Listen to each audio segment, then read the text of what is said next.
welcome to Mindcrime Liberty Show with me, Swithin Dobson, and him, Tim Patton. Today we discuss conspiracy theories. Are they complete whack jobs all the time, or is there something more to them? Tim, what's your take? Conspiracy theories are quite interesting to me. Conspiracy theories, first of all, are a telos, or purpose-minded, or human action-minded worldview, which is one thing that Rothbard pointed out in his essay on Mises, the Mises Institute, published a while back. That conspiracy theories, in a way, suggest that that humans have plans and make designs and they pursue rational ends. Things don't just happen by accident. Things happen for a reason, and they're by human ends. I also think there's a sort of romance to conspiracy theories in a way, especially the conspiracy theorists. And I myself enjoy reading about conspiracy theories. I think they're quite interesting in general. So I put my cards out on the table. In some ways, I don't have anything to lose. I don't work for CNN or Fox News, so I have there's no skin in the game for me to look like a normie. So when I read Chariots of the Gods or Graham Hancock or even Alex Jones, if they can make a good argument to defend something, I think it's true. I don't think it's true just because the public schools or the main consensus of mainstream universities say things are true. I think if something's true, it's true independent of whether or not these things say it's true. So I do think there's a romance to conspiracy theories, which one reasons why I'm interested in them. I also think that there's also an anti-romance to non-conspiracy theories. When I talk about the debunkers, a while back, Graham Hancock was interviewed by the Michael Shermer, the head of Skeptic magazine. Shermer is one of these quote-unquote debunkers. And I do think there's a kind of Puritan zeal for the debunkers, too. So I think both the debunkers and the conspiracy theorists have a kind of no one's pursuing perfect motives here. I think these points have to be distressed way before we get the discussion of the actual conspiracy theories. Lay out the cards on the table. And the debunkers, the problem with the debunkers is they also have a skin in the game in supporting the mainstream. And many conspiracy theories itself, like the historical ones, like Vietnam, there was a strong reason why Henry McNamara and the government didn't want people knowing that many of the premises Vietnam were built on were false or dodgy. So one of the things I always like to ask people, do you think Noam Chomsky is a conspiracy theorist? I ask left-wing people this. Because basically, in 1970, to believe that the government was lying to you about Vietnam was akin to believing in a conspiracy theory. I mean, they had the evidence. So both sides on the earth have, hashtag both sides have fine people, and both sides have not so fine people. I don't think all conspiracy theories are true. I think there are plenty of conspiracy theories are hoaxes, or are not false or not true at all. So I don't believe all of them. But I also don't accept all official accounts either. And I think the mainstream has a tendency to do that, just accept the official account.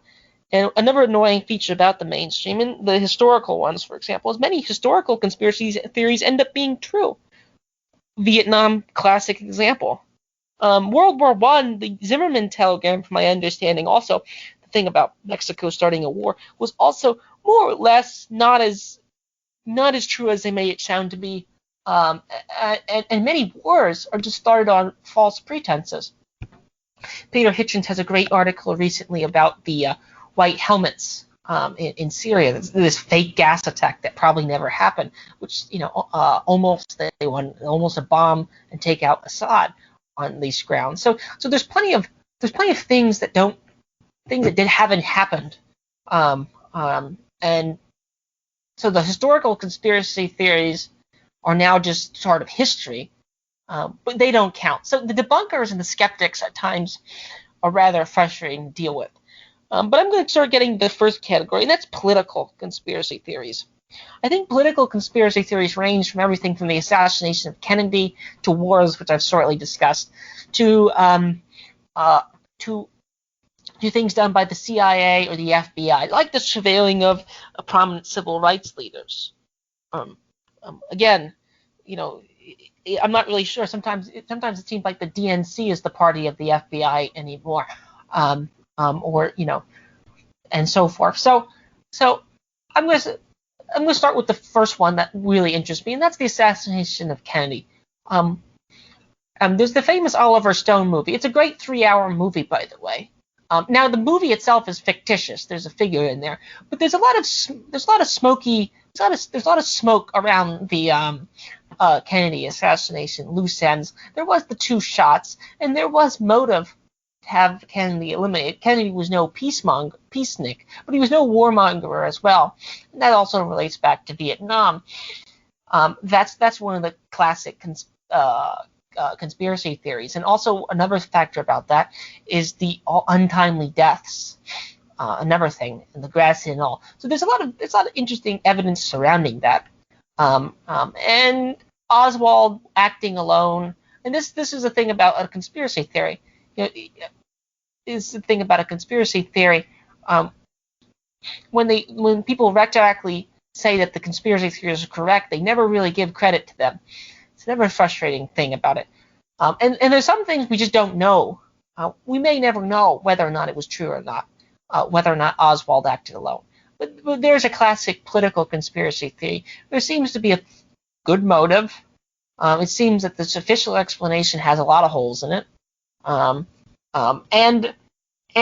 presidents are fairly guarded figures. Why would a president get shot? They have like hundreds of Secret Service agents around them.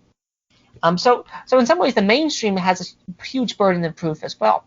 The next classic conspiracy theory from the era, which I think is interesting, the moon landing conspiracy theory. The Russians turns out faked certain aspects of their space program, and some of the photos were faked. There was a incentive to have a PR win against the Russians. So that's one key reason why you might want to believe the moon landing is fake. So those are 2 political conspiracy theories. So Swithin, so far, what do you make of my comments on those conspiracy theories in general, the debunkers and the truthers, as well as those 2 political conspiracies I've mentioned, and as well as the Vietnam thing? Any comments? I think firstly with a conspiracy theory, I think especially with the debunkers, they have an idea in their mind that a conspiracy theory, they would always point to something like, oh, you believe in one world conspiracy from Jewish bankers who are all manipulating everybody on a dime. And then they go, well, this is completely ridiculous. There's no way you could pull something of that scale off. And then sort of like merrily go on their way, assuming that their overlords had their best interests at heart, and would never do such a thing like that. And so if they do make decisions which are bad, well, it's just because they're mistaken or they don't have the right information or something like that. One of the problems with conspiracy theories comes down to kind of definition. An obvious definition you could use for a conspiracy is a secret plan from 2 or more people to produce a goal. But baked in with the idea of conspiracy is something that is bad. A company coming out with, Apple coming out with the iPhone secretly. It was in secret production and they brought it out. That's not really a conspiracy.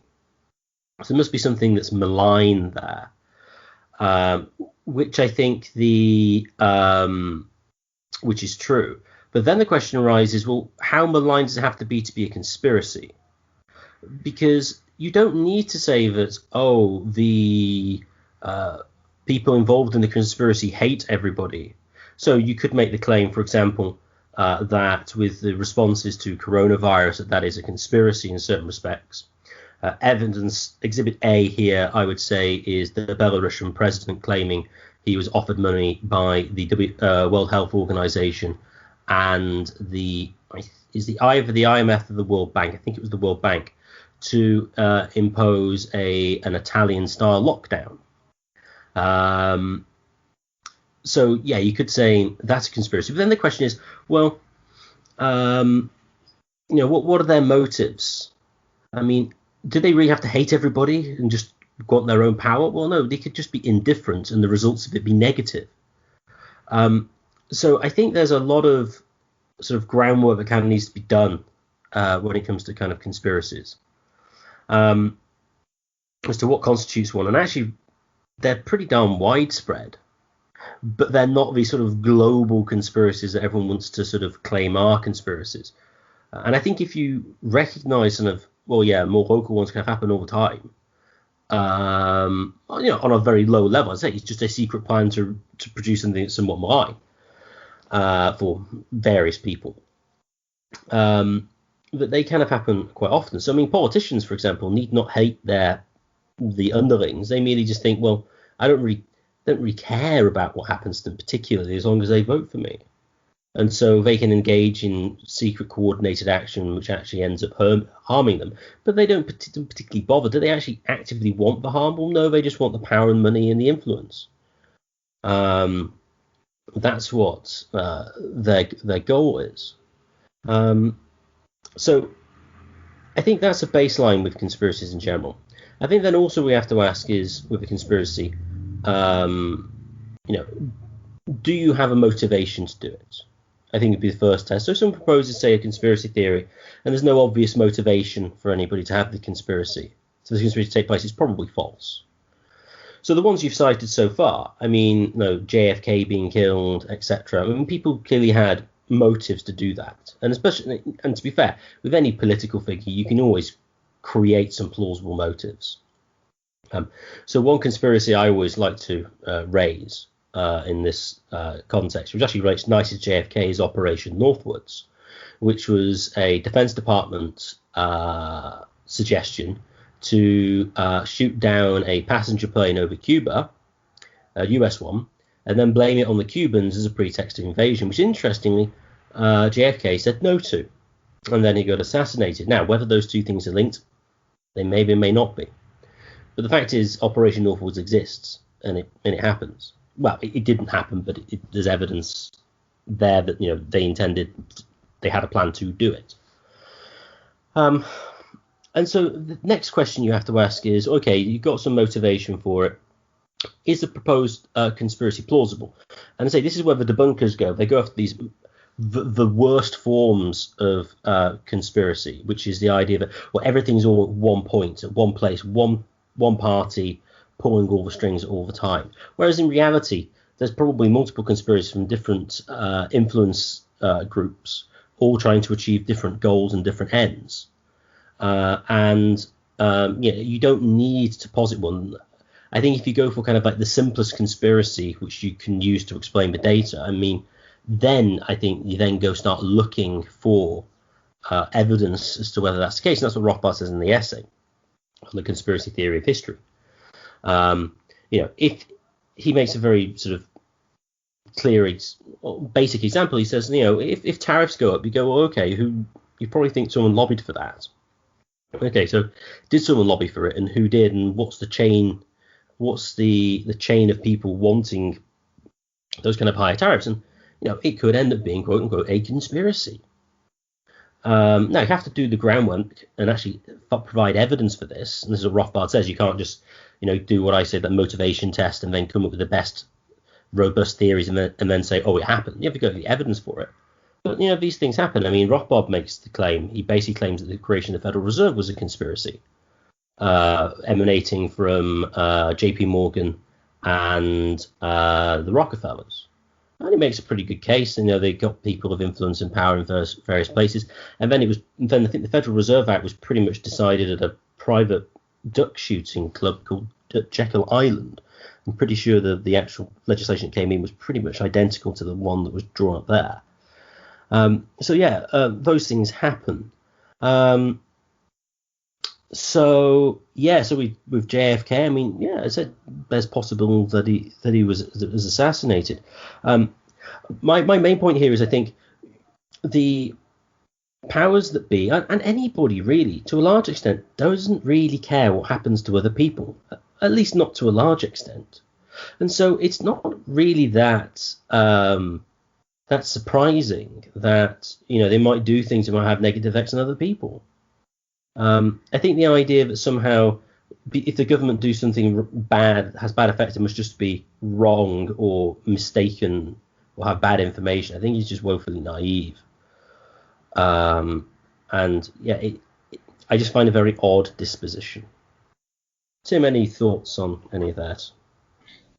The woefully naive point is a great point. I used that comment once recently about argument about coronavirus, and I said that one of the points is the hospitals are probably inflating their numbers, and here in the United States, hospitals are facing recently we're facing two things. A, they were facing actually a budget crisis in the sense that they weren't getting enough money because people weren't doing as many quote unquote voluntary or unnecessary surgeries, whatever that means, even though things like tuberculosis and cancer might be on the rise afterwards anyway. But they weren't doing as much surgeries, and there was actually incentive to say that people died of coronavirus. So I think you got a amount of money from it. So yes, hospitals were inflating their died of coronavirus numbers. Was this a conspiracy? Yes and no. I mean, the action was they get 50. I think I forget the number they get, but they would get aid. I think under the again. See, this is the being you have to know every single detail about this. Oh, you're wrong. You forgot a tiny detail here. But that's from my understanding. So there was an aid to inflate their numbers. So there's a classic thing. So you're woefully naive. And what's also annoying is that conspiracy theories generally get focused on the right. This is a right-wing thing. I've always thought the idea that the boss exploits you, which is basically the foundational theory of the Marxist, labor left in almost every country, is itself a conspiracy theory. I mean, aren't you supposed to just trust your official explanations and the official authorities?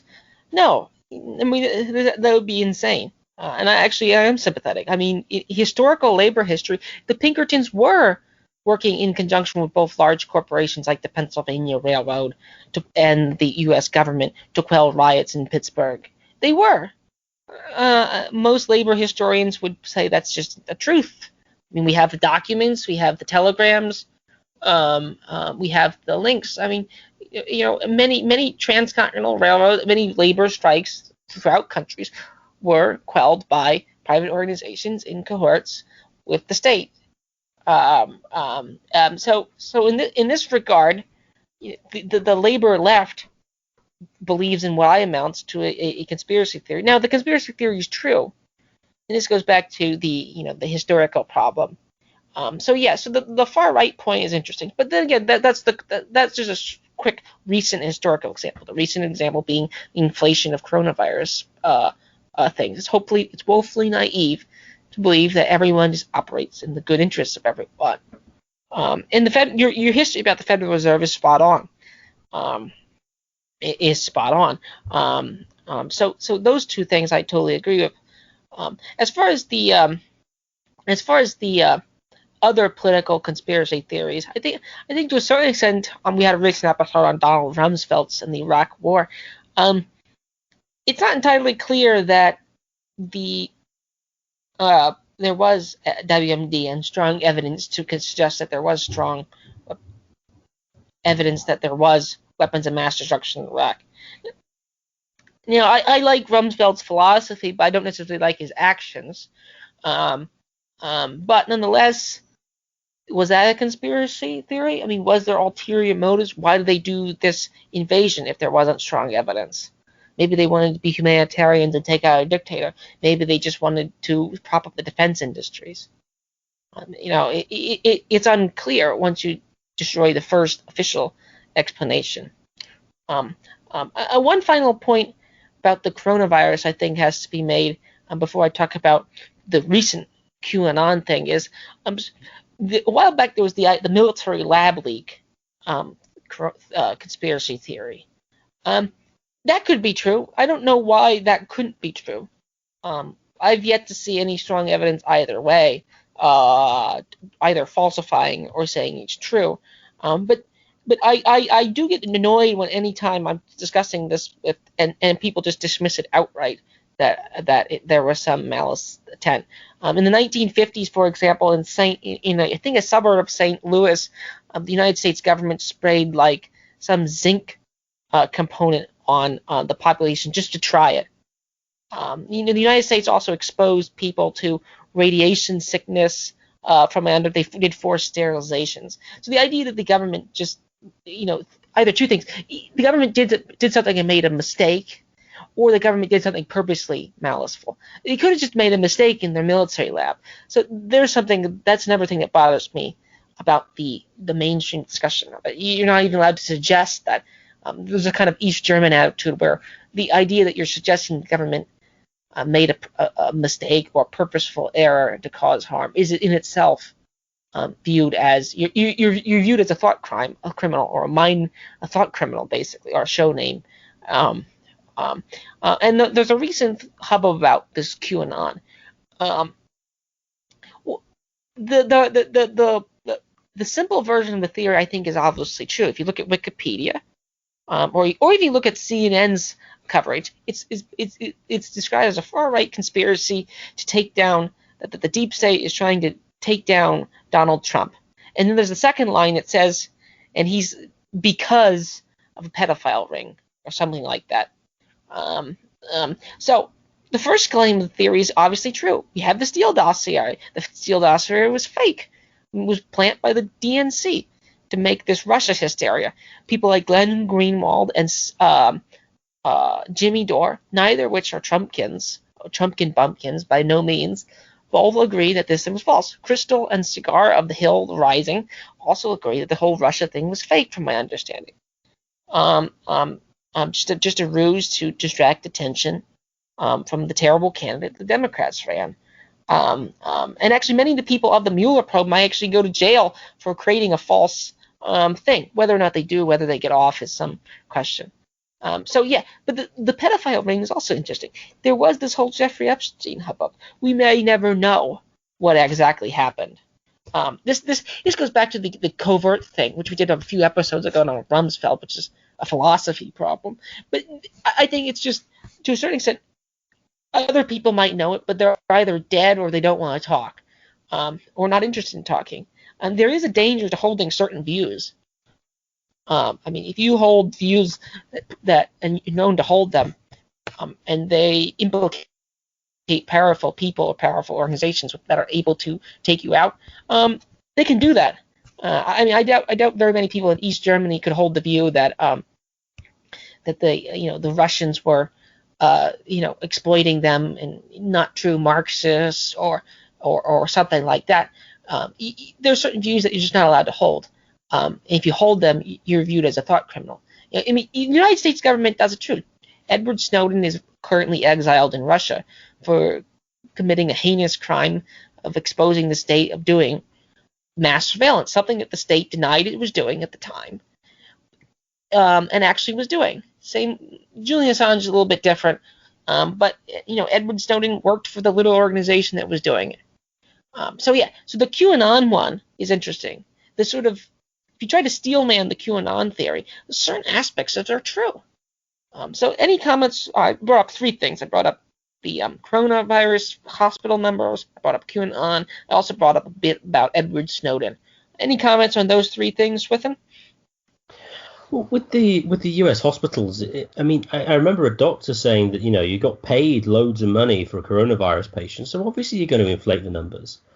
Hospitals do this all the time. My wife used to work in a hospital in the UK, and the management are always doing whatever they can to manipulate figures to make sure they're looking as good as they can. So one of the things in the UK is waiting lists, because we have a good socialist healthcare system here. What they do every time, they do as many tricks in the book as they can to get you off the waiting list. So if they offer you 2 appointments and you can't make them, they'll just re-refer you back to your general practitioner. And so you're taken off the waiting list, and then you have to be re-referred to the consultants again to then go back on the list. So they're actually off the list. So it's actually in their interest. If you tell them that I can't do... My dad was talking to a barber who had to have a knee operation, and he told the hospital, look, I can't do it. I can't have the operation until the end of March or sometime in February, because there's no one to take over my barbershop. But what did they do?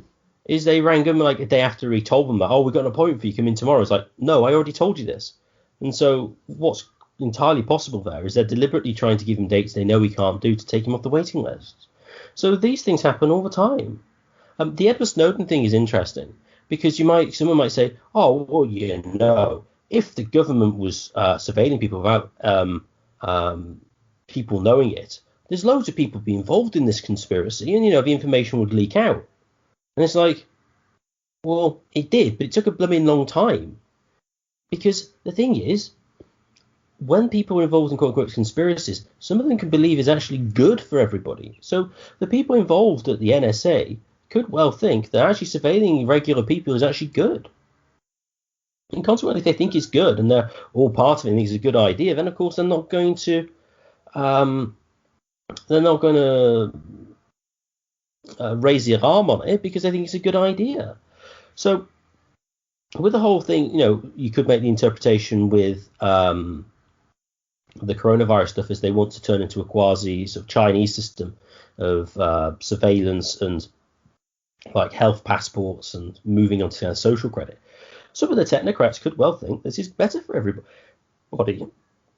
It will encourage good behavior, and then people make better life choices and their life will be happier.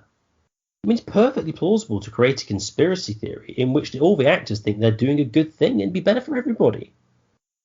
And I think that is not taken into account by the debunkers, inverted commas. And yeah, with the whole QAnon thing, certain aspects may or may not be true. I mean, with Jeffrey Epstein, I think the most likely explanation for Jeffrey Epstein is that he was a Mossad agent running a blackmail op. I mean, it's a classic thing. You get powerful men. You get some slightly underage girls in there.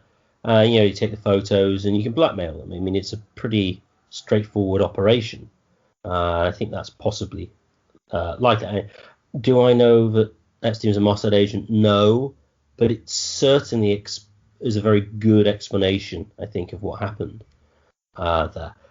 As an aside with the whole paedophile ring thing, I tend to be slightly skeptical of that because most of the time when it's about paedophiles, I'm talking about 14, 15-year-old girls plus. I mean, okay, they're underage. Is it something I would suggest marriageable age? Normally, maybe not. Possibly, on some occasions maybe. But they're not like children. So aside, that's just my complaint about use of the word paedophile, which I think is very liberally used, which I think is to the detriment of the word itself. So those would be my thoughts on sort of QAnon and Snowden. All right, so we're going to move out of the more conventional political conspiracy theories to another category. I could divide them up into multiple ways, but I think this is the next type of category. And these are more supernatural or anomalous.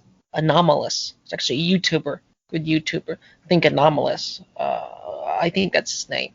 I'll put it in the show notes page afterwards. And it just discusses activity that is not necessarily, that does not fit the standard worldview. Now, in general, anytime we counter anomalous activity, that we're both either theists or theist sympathizer. I'm more of a theist sympathizer, or Christian theist sympathizer.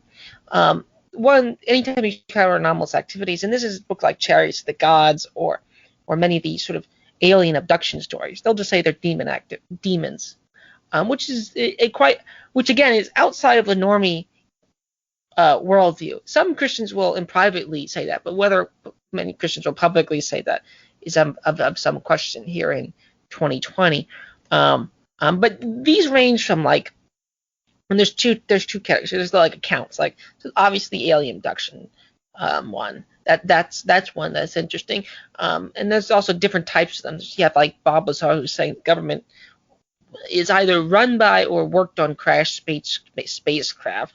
That's another aspect of the alien theory, as well as there's the ancient astronaut theory as well, which is popularized by the History Channel show, Ancient Aliens, which just goes around the world looking at old buildings and saying that, or old texts and stuff, and saying that they couldn't be built the way the mainstream archaeologists say they are. So that's a sort of a wide, it's a broad phenomena of activity. So in order to categorize, I have to sort of color it fairly largely.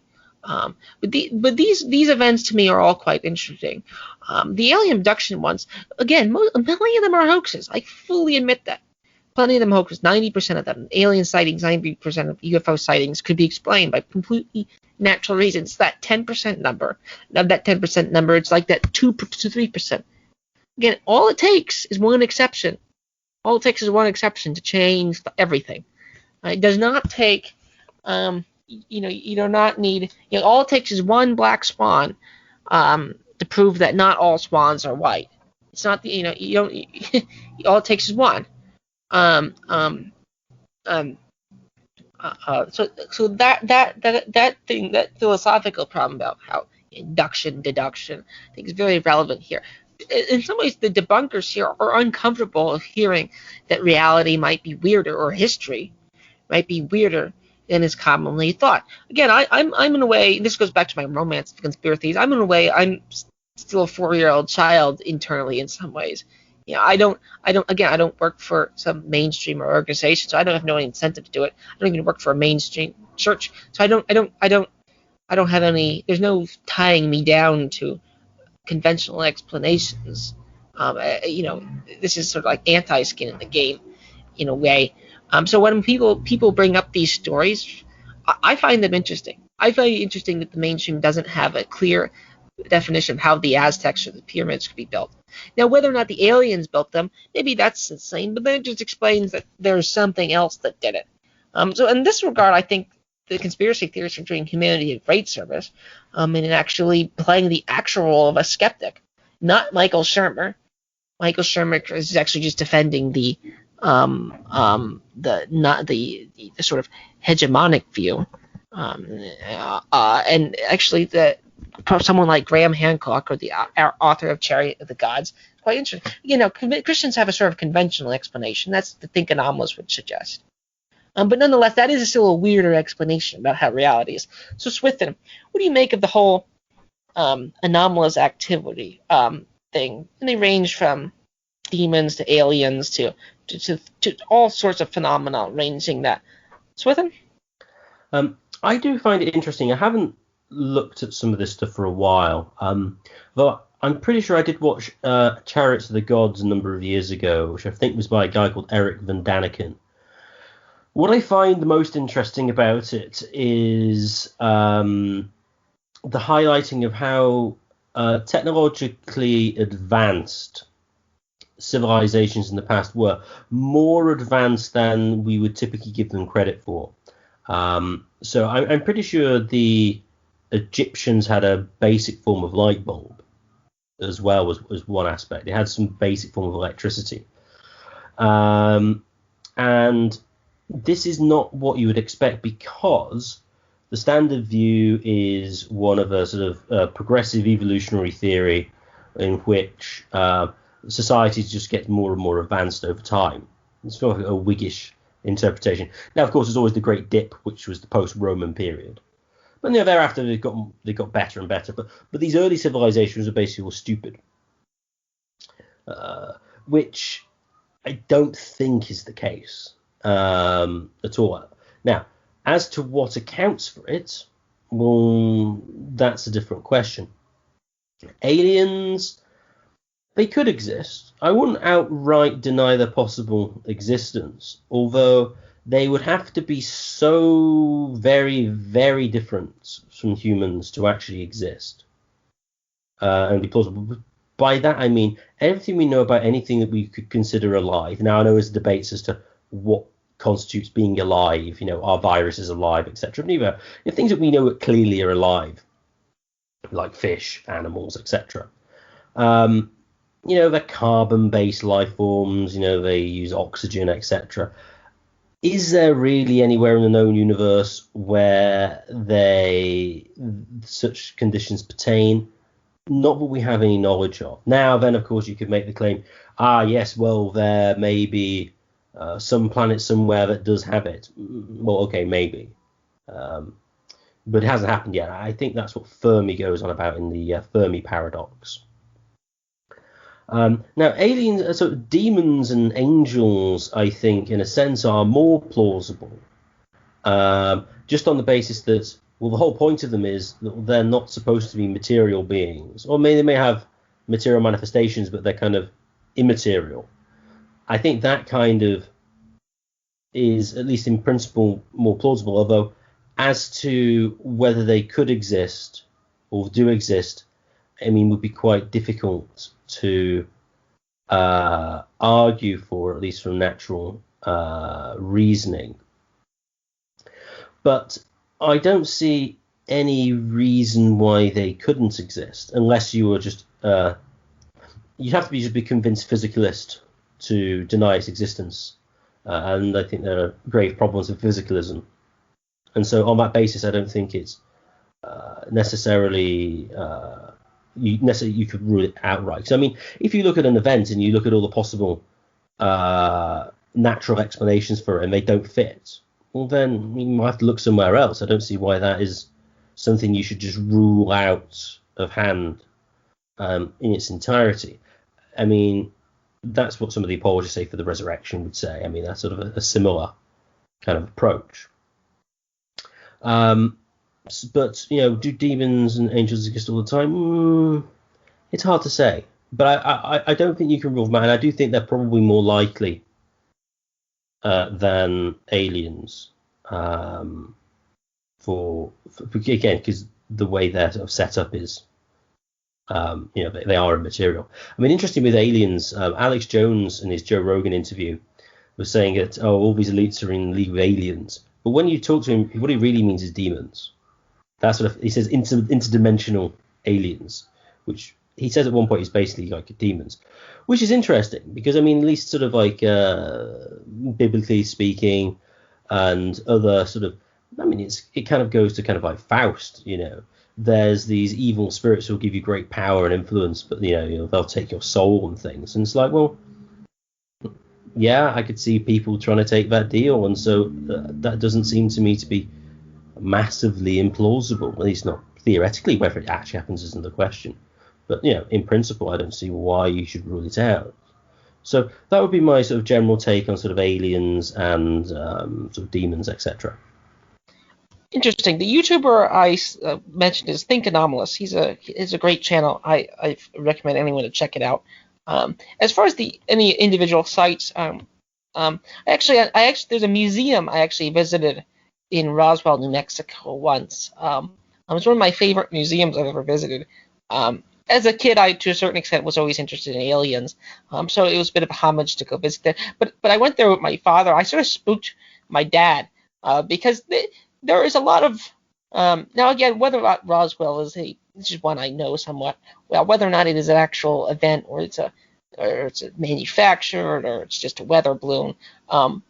I think a lot of the debunkers, and actually Michael Shermer in this way is more honest than a lot of debunkers. Michael Shermer is aware of how tempting and how quote unquote true that certain conspiracy theories, quote unquote conspiracy theories, are. The evidence to reject it, the hypothesis or the event is not always slam dunk as they made it out to be. And one of the troubles is like someone like Bob Lazar. Why would he be lying? I mean, there's a clear motive for him to be lying. He just wants some books to make money in books and have publicity. That could be the case. But you know, when I watched the interview with Bob Lazar, that seems like he's telling the truth. Again, he could be lying. He could be lying. Then these people are talking about these deathbed confessions about various things. Could be totally lying. I totally agree. And as far as the historical theories, they could be just an advanced society. But I think people should at least be willing to entertain the possibility that something like this exists and that something like this could exist. I don't think they're outside the phenomena of plausibility as much as they get routinely stated. I don't think people should laugh at the alien theorists, which is sometimes what the alien theorists get mocked at. But that's as Frank Sinatra says, that's just life. They're going to get mocked. I don't mock them, but now we're going to move into the third categories. And I think these are more fun and interesting. And this will be the last category. This might be a somewhat shorter episode, but This would be the last category of conspiracy theory. It's neither political nor it's outside the realm of quote-unquote possibility. These are just more harmless theories, and they range from Bigfoot to river monsters to Loch Ness and Chessie. These are all, to me, quite interesting. I think there are theories that suggest that Bigfoot is completely plausible. And as an aside on Bigfoot, which is not explicitly related to Bigfoot, which remind me of one more thing I want to get talked about before we do this, is this just the whole age of the Earth debate. It's worth pointing out that currently we're in the opposite position that the Scopes monkey trial was in. It's a conspiracy to believe that the Earth is not millions of years old. Before then, it was a conspiracy theory to believe that the Earth was millions of years old. And this goes back to the Kuhnian understanding of science and the age of the Earth.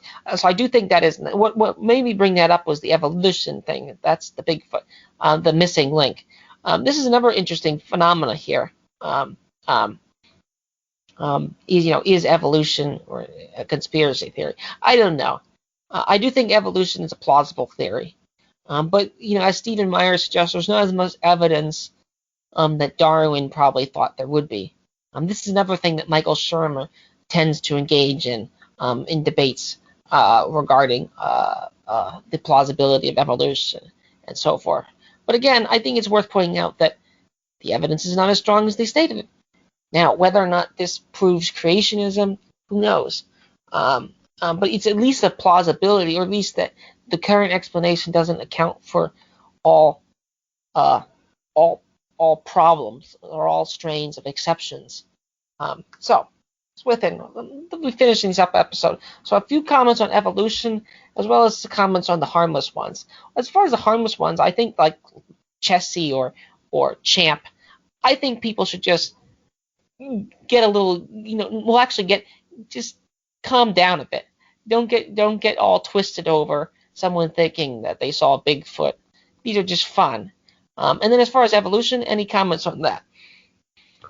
Well, in a way, I kind of think they're related because a lot of the theories for these sort of more wilder sort of animal existence, you could plausibly claim are sort of larger reptiles or mammals from an earlier age. But then if you take the standard evolutionary model, then they shouldn't exist. And therefore, they're just silly, they couldn't possibly exist. So I do think they're related. With the Loch Ness Monster, I don't know whether I think the Loch Ness Monster exists or not. I have arguments, it's got the wrong type of stone and stuff there. If it was like limestone, that might make more sense. I think, they're broadly harmless. Although, I say like Bigfoot and stuff, I wouldn't be surprised even if Bigfoot doesn't exist anymore, it probably did exist at some point. My general view is that it's rare for things to come from absolutely nowhere of this sort of type. With evolution in general, in a certain sense, certain aspects of evolution is uncontroversial. An obvious example here would be selective breeding. You could say, that's an example of evolution. Fine. Then when you get to the hard cases, then it could be true, but you end up hand waving. And I think a lot of the time, evolution, despite looking like an empirical empirically generated theory, is kind of just an a priori position. It's, the eye must have evolved.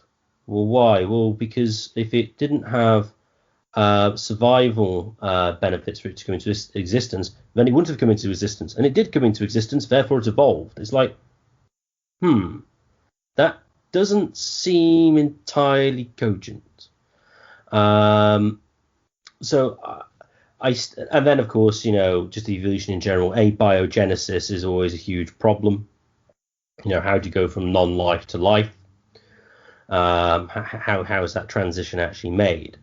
Also, what I would note as well is lots of species can change very rapidly over a quicker time period than you think they would. I think some like selective breeding in dogs for husky racing basically generate. I'm vague with the appropriate terms of breed, but they kind of got something quite very different after not that long of breeding to something that was quite radically different from the husky dogs that existed before. What they bred them for was not speed, but the fact that they just kept going because there was a change in the type of dog that they used. And that was actually interesting in a book called The Sports Gene by David Epstein, which is worth reading. In general, that's just a book on how influential genes are in your success in sports. But I did find that point with respect to sort of development of dogs of interest. But in general, with these things, I don't see why people just go, oh no, that couldn't exist. I mean, I think again it comes down to a very narrow sort of naturalist view of things, and that or anything that's not in our common experience couldn't possibly exist and is crazy. I mean, it might be crazy, but it's shrugged off far too easily, and I don't think they take appropriate account of the evidence that people bring for the potential existence of it. They just rubbish it, as opposed to kind of, I think, looking at it more seriously. So that would be my general take on that. The link between views on evolution and naturalism, as well as the existence of things like large creatures possibly from another time. That is quite clear. That's one of the reasons why it reminded me of that point. I'm glad I got to evolution. Naturalism does to a certain extent function as almost a tautological a priori position about, well, the only things that can exist are things that emerged from a naturalistic framework, and since they exist, therefore they had to go through this process. It sounds silly restating it that way, but because it's in some ways it's a silly. Now whether or not all a priori arguments are silly, we don't know, but it is sort of it's an a priori theory masquerading as an empirical theory, which points back to Stephen Meyer's point that the evidence is not as slam dunk as they make it sound. If it was slam dunk as they make it sound, there might actually be more. There wouldn't be as much smoke. I mean, you wouldn't need these. You wouldn't have all these institutions, which I forget his name that he runs. Stephen Meyer runs, as well as some others, and even David Berlinski, an atheist, thinks that the intelligent design theory is at least more plausible than evolution. Again, whether or not you falsify X doesn't mean that thing Y is the case necessarily, but it is plausible. And in general, it's people's lack of curiosity here that through all conspiracy theories is to me the quite interesting phenomena, and how willing people are just to go along with the conventional view, just in some ways just to get along, and in some ways they don't even have a good way to defend their conventional view. They just call it you're a conspiracy theorist, or you're a fringe young Earth creationist. Now, I'm somewhat agnostic on a lot of conspiracy theories, including the age of the Earth. But I am willing to listen to Stephen Meyer, and I do think he's interesting. I do think he actually might provide a more plausible framework for the origins, the natural phenomena, just because there's not a heck of a lot of linking fossils, and the time thing. They just sort of assume time as well. But I don't want to get too much into that. This is sort of just a general discussion on conspiracy theories, which is somewhat kicked off by the recent QAnon hysteria. And I'm going to restate what I said. Upon first reading, many aspects of that is true. I don't know what people are saying. It's mostly false.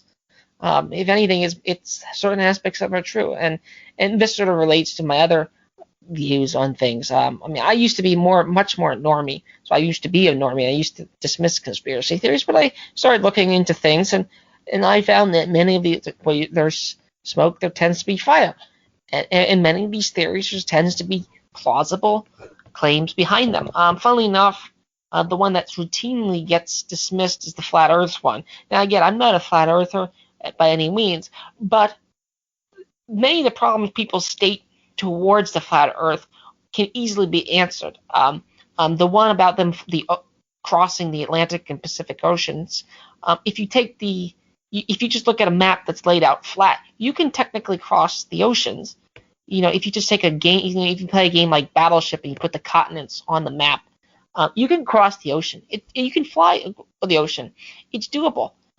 You just fly around the poles, so to speak. It's a board.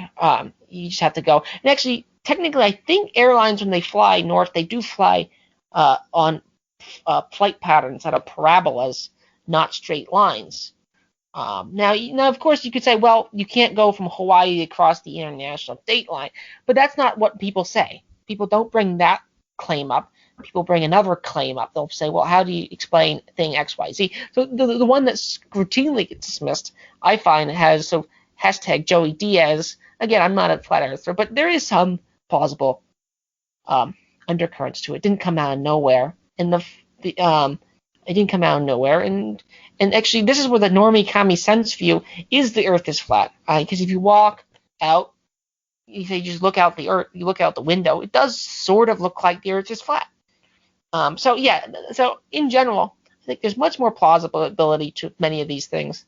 And in some ways, I'm a Kuhnian in the sense that I think that this is the sort of democratic consensus view of science, which is a problematic view, where in the future age, we might actually have things might get changed. New beliefs might get changed. But maybe I'm just a contrarian and I just like to find fringe or radical or off things. Who knows? Swithin, any final comments, and then you want to wrap the episode up? It's been enjoyable talking to you about this. So my view with the flat Earth theory is I don't think it's immediately as stupid as people make it out to be. The world looks flat in certain respects, or it looks some kind of curve.